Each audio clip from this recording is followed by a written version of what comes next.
नमस्कार साथियों। अभी जो अशासकीय विद्यालयों में आप देख रहे हैं लगातार विज्ञापन जारी हो रहे हैं, तो आज का जो विज्ञापन है वह आज ही जारी हो रखा है। श्री महावीर जैन कन्या पाठशाला इंटर कॉलेज देहरादून में यहाँ विभिन्न पदों पर जो है विज्ञप्ति जारी की गई है। पदों का विवरण मैं आपको बता देता हूँ। पद हैं विषय हिंदी प्रवक्ता एक पद, विषय गृह विज्ञान एक पद, विषय सहायक अध्यापक एलटी हिंदी एक पद, एलटी समाज विज्ञान एक पद, एलटी अंग्रेजी एक पद, एलटी विषय कला एक पद और सहायक अध्यापक प्राथमिक एक पद और कनिष्ठ सहायक पुरुष या महिला 2 पद। पहली बात तो पदों का विवरण आपने देख लिया। अब साथियों इसको प्राप्त कैसे करना है ये आप ध्यान दीजिएगा। ये कह रहा है कि उपरोक्त पदों पर भर्ती है तो आवेदन पत्र विद्यालय कार्यालय से 300 रुपये का एक बैंक ड्राफ्ट आप बना लेना या पोस्टल ऑर्डर जो भी आपको अच्छा लगे। प्रवक्ता ऑब्लिक सहायक अध्यापक अल्टी या सहायक अध्यापक प्राथमिक पद हेतु जो प्रबंधक आपको जो पोस्टल ऑर्डर बनाना है, बैंक ड्राफ्ट जो बनेगा वह प्रबंधक श्री महावीर जैन कन्या पाठशाला इंटर कॉलेज या 31 तिलक रोड देहरादून के नाम से बनेगा साथियों। इसको आप उसके बाद जैसे ये बैंक ड्राफ्ट बन जाएगा उसको आप लेकर उसकी रसीद लेकर आप विद्यालय कार्यालय से आवेदन पत्र प्राप्त कर सकते हैं। और कह रहा है आवेदन पत्र कार्यालय 10:30 से 2 बजे तक ही, मतलब 10:30 से 2 बजे तक कभी भी आप इसको प्राप्त कर सकते हैं। इस चीज़ का विशेष ध्यान रखिएगा। और अंतिम तिथि जो सबसे इम्पोर्टेंट है साथियों वह है, जैसे आज विज्ञापन जारी होगा तो आज से 21 दिन, अगर मैं मोटा कहूँ तो 14-15 नवंबर के आसपास तक आपके पास समय है कि आप वहाँ से इसको प्राप्त करके जमा कर दें।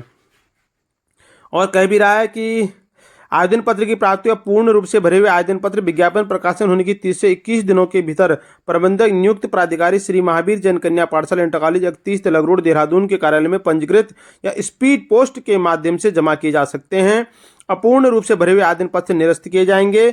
उपरोक्त सभी पदों हेतु न्यूनतम आयु सीमा का विशेष ध्यान रख लीजिएगा। 21 वर्ष से 42 वर्ष होनी चाहिए। आवेदक आवेदिका अपना स्वयं का पूरा पता लिखा एक लिफाफे पर 30 रुपये का डाक टिकट चस्पा कर आवेदन पत्र के साथ संलग्न करें। ये भी इम्पोर्टेंट है भैया।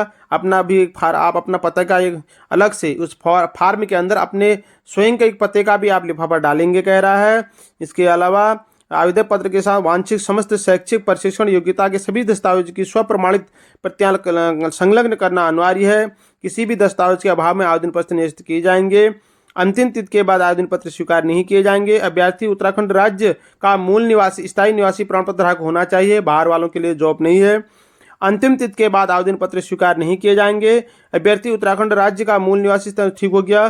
पद का स्वरूप स्थायी अंशदायी पेंशन युक्त है। आवेदन पत्र के लिफाफे के बाईं ओर विज्ञापन संख्या व दिनांक एवं दाईं ओर पद नाम एवं विषय अवश्य अंकित करें। सब बातें बहुत महत्वपूर्ण साथियों।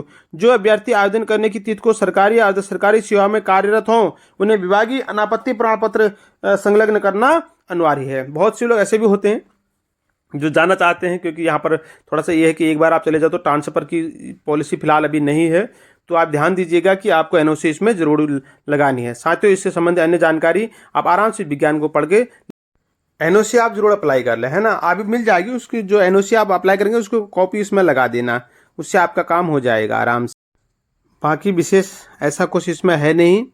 मेरी शुभकामनाएं आप सभी के साथ हैं। आराम से फार्म को भरिए, है ना। आपके पास 13-14 नवंबर तक है। उससे पहले ही आप 300 रुपये का पोस्टल ऑर्डर या बैंक ड्राफ्ट अपना लगाकर इनके कार्यालय से जो है महावीर जैन कन्या पाठशाला इंटर कॉलेज से 10:30 बजे से 2 बजे के बीच में जो पोस्टल ऑर्डर आपने बनाया उसको वहाँ जमा कर उसके बदले आप वहाँ से फार्म अपना ले सकते हैं और घर आकर उसमें सभी डॉक्यूमेंटों को लगाकर और एक अपना 30 रुपये का अपने स्वयं का पता, क्योंकि आपको भी उसमें सूचना दी जाएगी, तो उसको लगा देना। क्योंकि अगर कोई चयन होता है या अन्य कोई चीज़ें होती हैं तो आपको उसके विषय में संपूर्ण जानकारी दी जाएगी। तो साथियों आपके आसपास कोई भी ग्रामीण क्षेत्र का इस तरह से बीएड करे बच्चे हैं या अन्य कोई हों उन तक ये सूचना जरूर पहुंचाएं, क्योंकि मेरा मकसद यही है कि हमारे ग्रामीण क्षेत्र का कोई भी बच्चा किसी प्रकार की विज्ञप्ति से जो है वंचित न रहना पाए। बहुत बहुत धन्यवाद।